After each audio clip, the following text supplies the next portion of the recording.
We are at the Alila in Napa Valley, St. Helena, actually, which used to be a luxury collection hotel. And yeah, let's just start with the toilet seats. It's a separate toilet. You've got a Toto toilet. Actually, this is not a Toto toilet. This is a Faco toilet.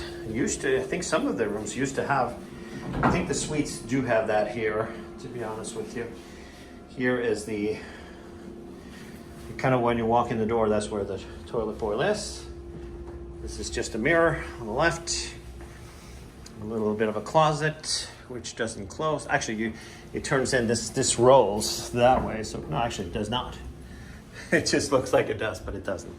All right, you have the bathroom right here, which has a window that goes through here. It has the, what is this stuff? The Votari amenities. Also these little tubes here in the tub. So it's got a shower and tub combo right here inside of this. Nice little thing going on here. Wardrobe, other ones over there. So that here is the location, and that is the bathroom.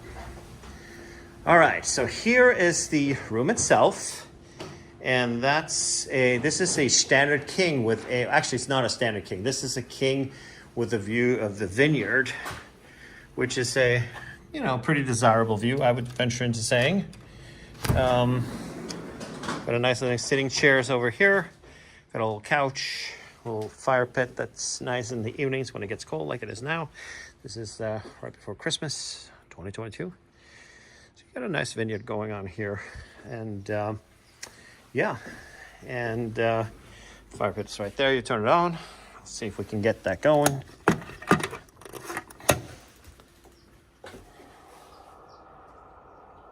Anti-climax, there we go. Pretty cool. Set aside, have a good time. It's a real plant, and yeah. King bed. I had booked a double king, or two queen beds, I mean, because of availability on points. I'll talk a little bit more about the property. As you can see, it's 412. We got the room at 402. For those of you who know me, I hate hotels that make you check in at 4. It was like the new standard going on right now, but that's just the way it is.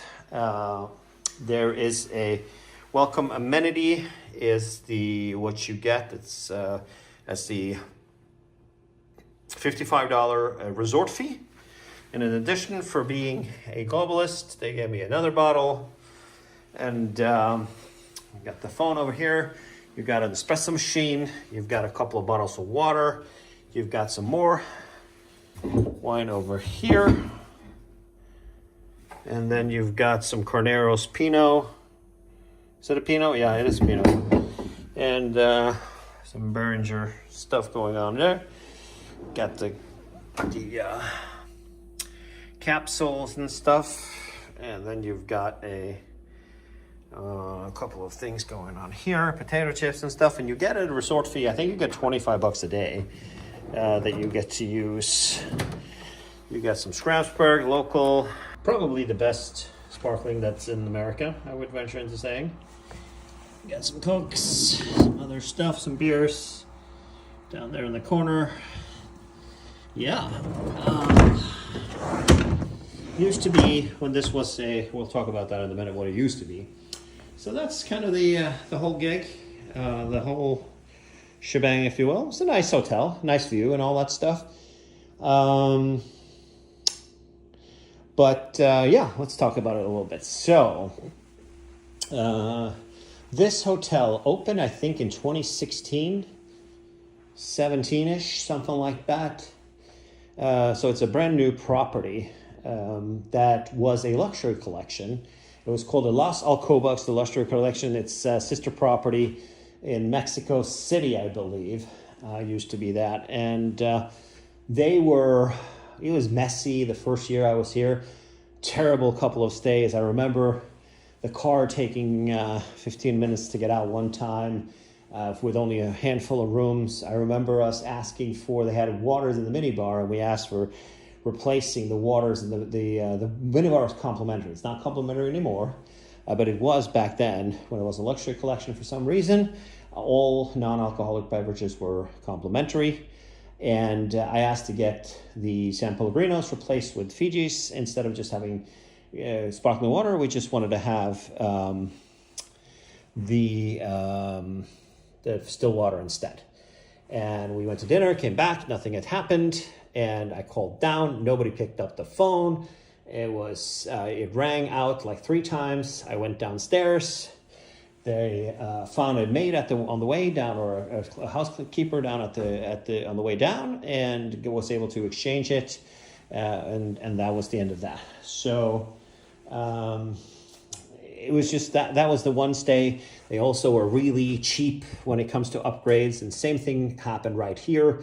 We had the Alila Napa booked on points. We're here with another couple of friends of ours that are staying in another room. I gave them the upgrade because, they were a quote unquote upgrade. So they got the corner room, which has got a balcony and stuff, a wraparound balcony and a nice area outside, and much bigger than this. It's a much more spectacular room than this.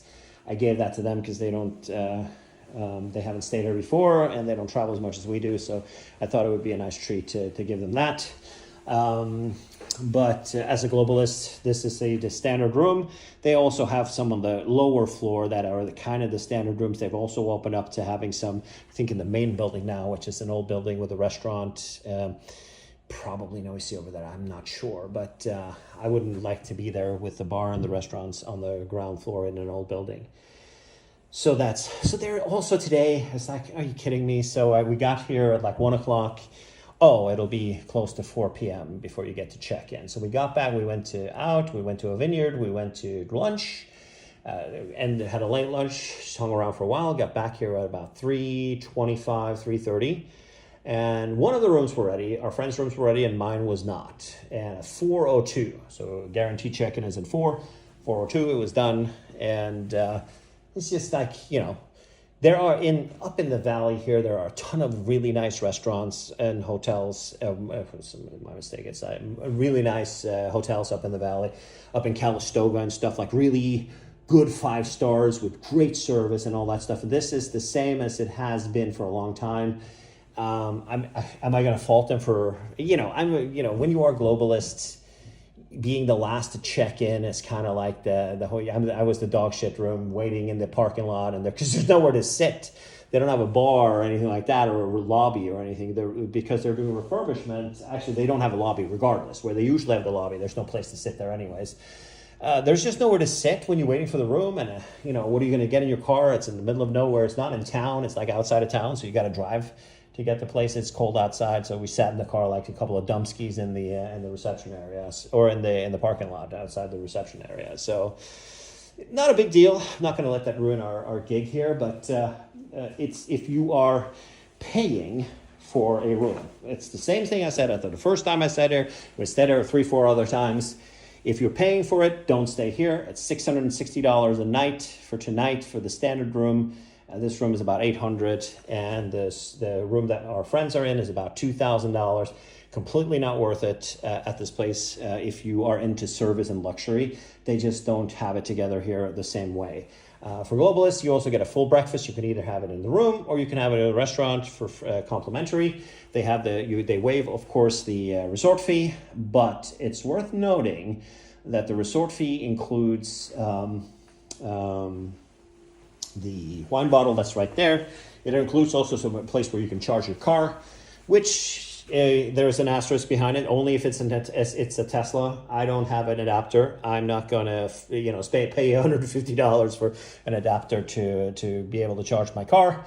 So we're going to go somewhere else to do that. Actually, we don't have to because it's pretty full. But if you are driving an electric car, they've decided that Tesla is the way to go. So they have like 4 Tesla chargers and none for people who have other cars. And besides that, I think the restaurant is kind of like a gourmet style. We ate here the last time. The service was a little bit shaky, which goes with the style of the place, but the food was excellent. So I do recommend the food at the restaurant for dinner also. If you don't want to go out, just make sure that you make reservations because it's pretty popular. We were just, people are starting to, I don't know who goes to dinner at 4 p.m., but it was starting to congregate a lot of locals' cars getting valeted there for dinner. And maybe that's because it's so popular, that's the only time to get in. But so that is good, and I expect the restaurant also. We had some chili gillies here a couple of times, which were absolutely amazing. So the restaurant is good. So the great hardware. I think we're just back to and like I said, it's 4 p.m. check-in, so it's technically I'm not entitled to get anything before 4 p.m. But if I were them, I would be a little bit more apologetic and then kind of work on it a little bit. I know that, they should have given me an option and say that I see that this is a Sunday, so I see that every single category of the hotel is available.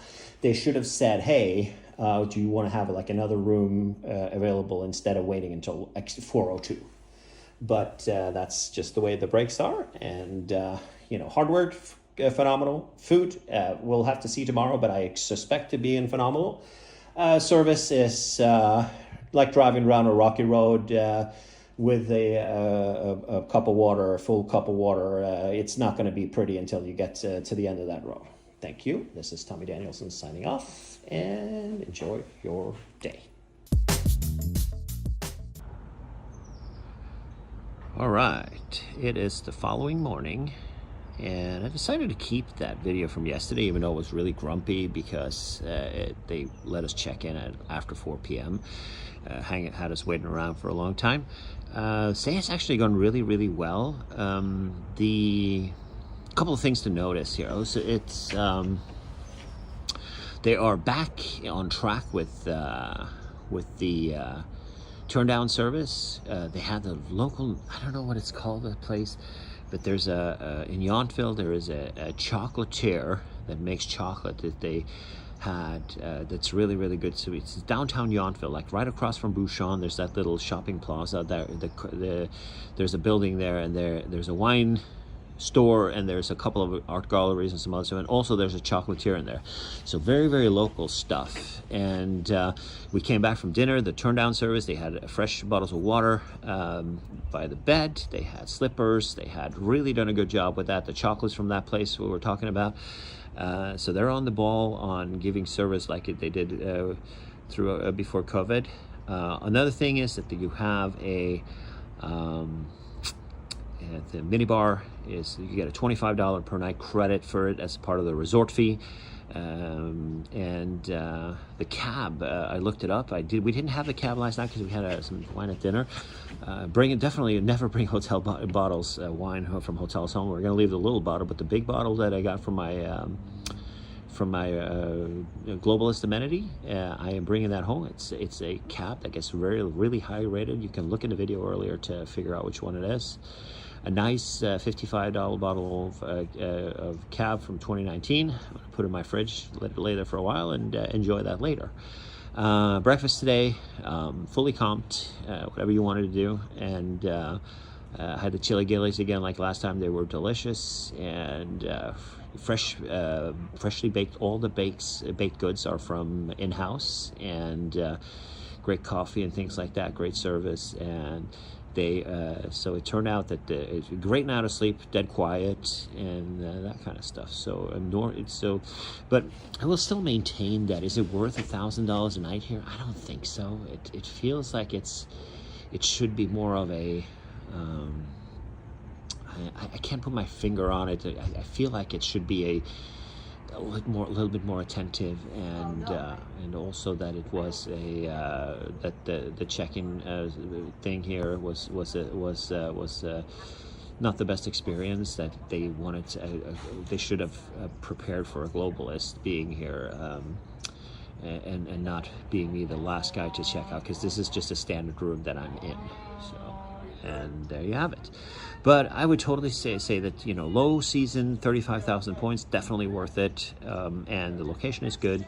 St. Helena is right next to here, and tons of good restaurants. You've got the Rutherford Grill. You've got a couple of of other Michelin restaurants, or Rutherford is also definitely not Michelin, but there are some Michelin restaurants walkable from here also. So yeah, I would recommend this place. I would totally do it. We had a good stay after. There wasn't a service recovery. It was just the check-in is like that, and I think it had to do with maybe being a points room. Maybe not, but they could, if that was that, if that didn't happen, if they had the room ready at 3 when we were here, or a little bit after 3 when we were here, I think that I would have called this a perfect stay. This is Tommy Danielsen signing off, and enjoy your day.